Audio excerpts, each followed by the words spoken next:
She needs to be the next president of the United States. Hillary Clinton zeroing in on Michigan with a lot of help from President Obama. I need you to stay focused because I'm asking you to pull off another victory this week. The president, hugely popular here among Democrats, rallied at the University of Michigan, playing off the football team's undefeated record. Clinton lost this state by 1 point in the primary to Bernie Sanders, and the tightening polls showing Trump gaining momentum in the final week.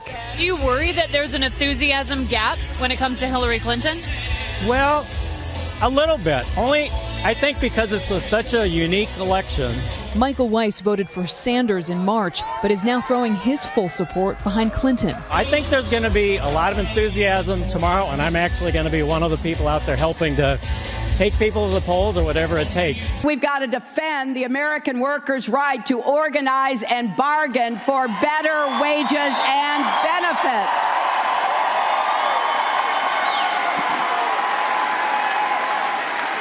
We're going to get incomes rising here in Western Michigan and across this state. Clinton visiting the western part of the state Monday afternoon for the first time since the primaries. She's campaigned 5 days in Michigan since her party's convention.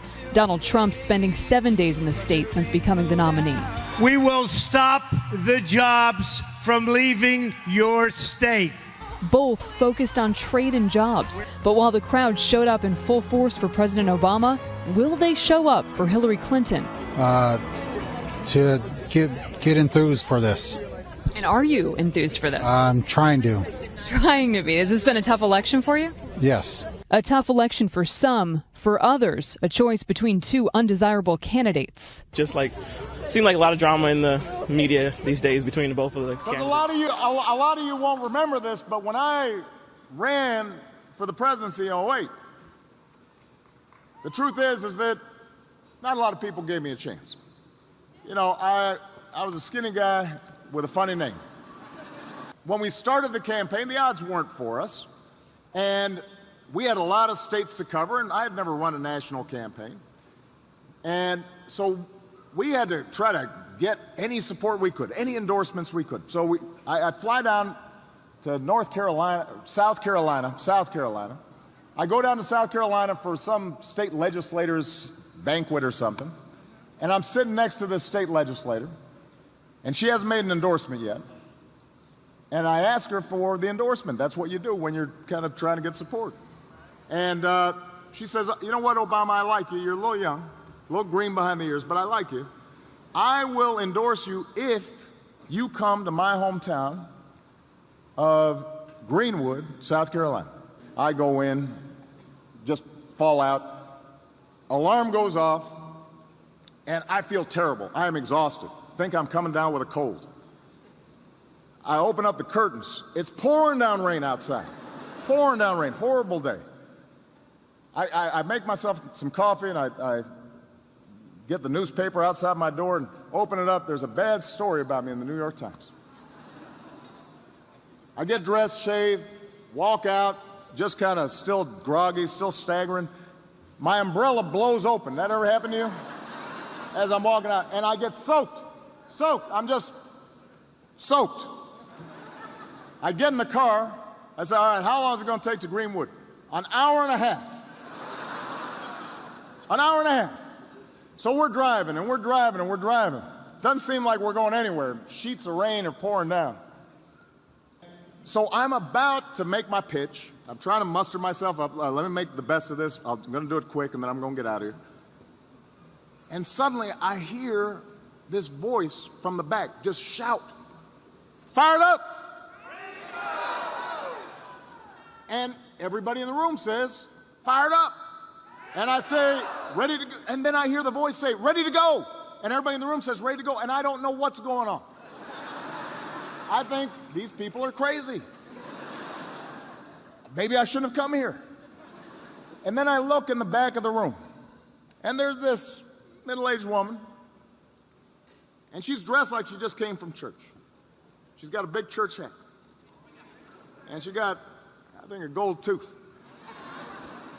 Turns out she holds a position in the local NAACP office, and also, I'm not kidding you, is a private detective. This is a true story. She's like she's like a private eye. Although it's hard to think that you wouldn't see her coming. She's very colorful. And she's grinning at me. And apparently she is known wherever she goes by saying this chant, fired up. And everybody knows her, so they know that when she says fired up, they've got to say fired up. And when she says ready to go, everybody's got to say ready to go. And this is what she does. Every meeting she goes to, she does this thing, which is kind of strange. So the thing is, though, she keeps on doing it. And everybody keeps on, she says fired up, and they say fired up, and ready to go, ready to go. But the interesting thing is, after a while, I'm starting to get kind of fired up. I'm starting to feel like I'm ready to go. And all those negative thoughts and all those bad memories start kind of drifting away. And we have a great meeting with these 20 people. And they all say, we're going to support you. And we're going to go out there and work. And even after we left Greenwood, the rest of the day, all the campaigning, when I saw my staff, I said, are you fired up? They say, I'm fired up, boss. Are you ready to go? I'm ready to go. And it just goes to show you how one voice can change a room.